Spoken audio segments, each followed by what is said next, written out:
Bonsoir mesdames et messieurs. Je vais m'excuser de déranger votre voyage. Je ne viens pas faire la manche. J'ai un message que je fais passer par rapport à l'Afrique, par rapport à l'immigration. L'immigration, un sujet qui préoccupe beaucoup les Français. Alors, pour ceux qui ne le savent pas, à l'Élysée, il y a une cellule qu'on appelle la cellule française de la France-Afrique. Beaucoup de citoyens français ne savent pas. Qu'est-ce qui se décide à cette cellule? À cette cellule, on décide pour le sort des Africains.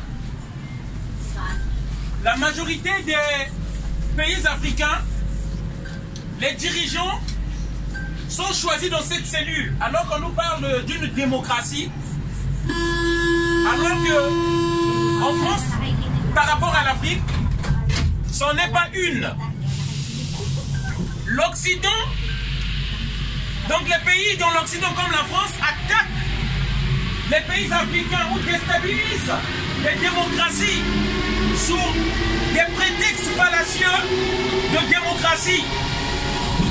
À l'exemple de la Libye, on a détruit la Libye. La dictature, dit-on, de Kadhafi et la démocratie, dit-on, qu'a apporté l'Occident aujourd'hui. Demandons aux Libyens qu'est-ce qui était mieux pour eux. On a attaqué l'Irak sur un prétexte fallacieux de démocratie. Mais demandons-nous, l'Irak d'aujourd'hui et de Saddam Hussein, qu'est-ce qui est mieux? Qu'est-ce que je veux dire par là? On est fatigué un peu, on aimerait comprendre. La France en 1997 a déstabilisé mon pays, le Congo-Brazzaville. Dit-on pour nous apporter la démocratie. Jacques Chirac, comme c'est lui qui place les dictateurs en Afrique, nous a placé un monsieur qui tue les Congolais, il s'appelle Denis Sassou Nguesso, l'ami des élus français. Là avec Rachida Dati, qui veut être maire de la ville de Paris. Pourquoi je viens parler de ces choses? Rachida Dati a dit qu'il y avait trop d'immigrés. L'incident qui s'est passé en Allemagne, on a tué des immigrés là-bas. Pour Rachida Dati, c'était la faute aux immigrés parce que l'Allemagne a trop accueilli d'immigrés. Et même en France, il y a trop d'immigrés et il n'y a plus de place. Mais nous disons ceci, au cas où les Français ne le savent pas, les Maliens, les Burkinabés et des Africains ont demandé le départ des bases militaires de leur pays. Mais on nous a imposé le maintien de ces bases militaires. Et si vous ne le savez pas d'ailleurs, Emmanuel Macron vient d'envoyer encore 600 soldats supplémentaires. Mais que font les bases militaires en Afrique? On va nous dire que c'est pour lutter contre le terrorisme. Ils sont là depuis 2012. Et le terrorisme ne finit pas. Mais on se pose des questions. Qui finance ces terroristes? Qui leur donne des armes? Qui leur donne des munitions? Comment se font-ils pour se soigner? C'est des questions qu'on devait se poser. Comment se font-ils pour se ravitailler en nourriture? On pensait que l'armée malienne ou l'armée burkinabé, mauritanienne, tchadienne devait prendre la relève pour contrôler leur pays. Mais aujourd'hui, nous savons que c'est de l'occupation, on occupe nos pays. On nous empêche de vivre chez nous. Moi qui vous parle parce que je suis cet immigré-là. On quitte chez nous, on arrive ici. Et ici, on n'est pas aussi chez nous.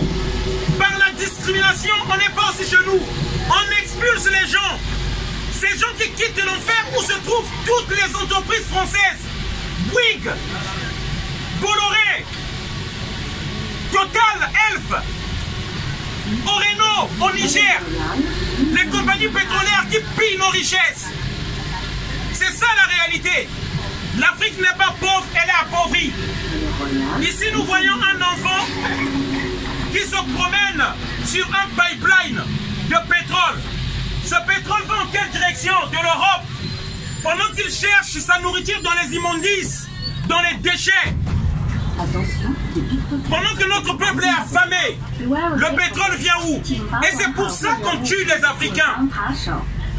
J'aimerais faire connaître cette réalité aux citoyens français qui ne le connaissent pas. Ce train fonctionne grâce à l'uranium. C'est de l'électricité grâce à l'uranium qui vient du Niger. De la compagnie Oreno. C'est une compagnie française.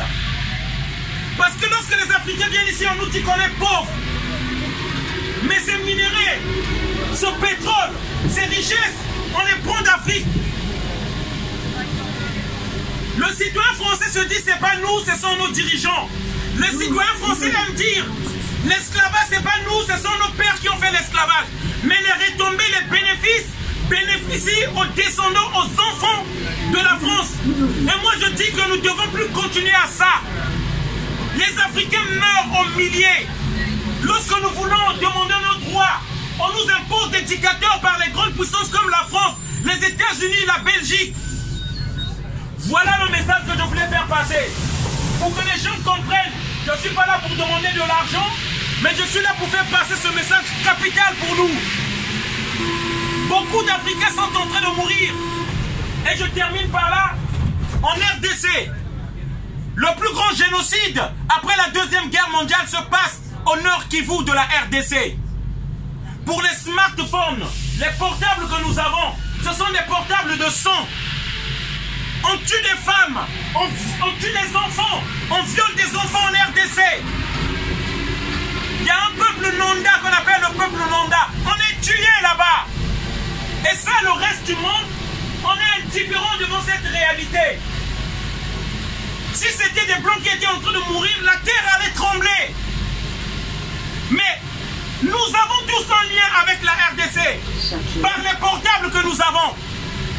Voilà le message que je voulais. À chaque fois que nous achetons un portable, nous contribuons à ce trafic où on tue des gens. On paye des mercenaires qui tuent des populations pour leur faire fuir de leur terre, pour exploiter le coltan qui donne la mémoire de nos portables. Les minerais encore, qui tuent, comme les diamants de sang qui tuent. Voilà le message que je voulais faire passer. Une bonne soirée à tous. Merci encore, désolé d'avoir crié.